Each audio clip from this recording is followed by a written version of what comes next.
your first alert forecast with meteorologist Patrick Evans. Did you just say, Jeff, it looks like a weather balloon? Of course, you were old enough to remember the TV show Project Blue Book.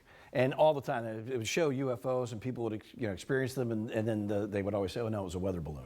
And weather people get blamed on everything. You got a lot of wind out there. We're looking from the TMO's live sky cam. Not terribly gusty this morning, but the camera is bouncing around a little bit. One area of low pressure exiting the region and another trough dropping in from north to south.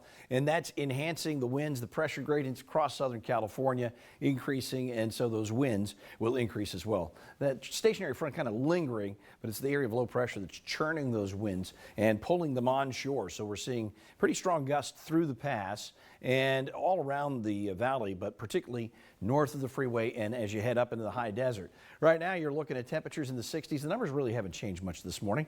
On the cool side, very pleasant. Our dew points still up in the 50s. So as we move through the afternoon, we're expecting this number to go down.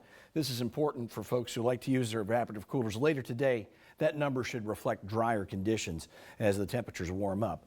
Wind speeds, again, nothing outrageous. What we are seeing winds up around 22 miles per hour. These are sustained winds, not gusts. In other words, this is just a steady wind, and you can see that in many places in the valley, it's pretty tough to be out there, and certainly where Madison is at the wash near the freeway. And those winds are expected to increase. The models have those winds up around 35 miles per hour this afternoon, 4 o'clock in the afternoon. Overnight, we're going to see winds 25 to 35 miles per hour. And tomorrow, we anticipate winds getting up close to the 40 mile per hour mark. And that's why tomorrow will be a first alert weather alert day. We also, in conjunction with the gusty winds, are watching the atmosphere dry out. And that's going to cause fire danger to increase. Fire weather watch up across all of the high desert. And it stretches past California into Nevada and over into the Four Corners states as well. Weather alert day for tomorrow and Thursday. We're going to be tracking those damaging winds.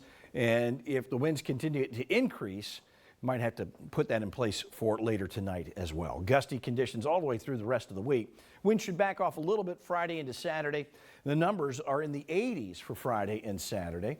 Otherwise, we're looking at 90s. We've got more coming up right here on News Channel 3, the Desert's news leader.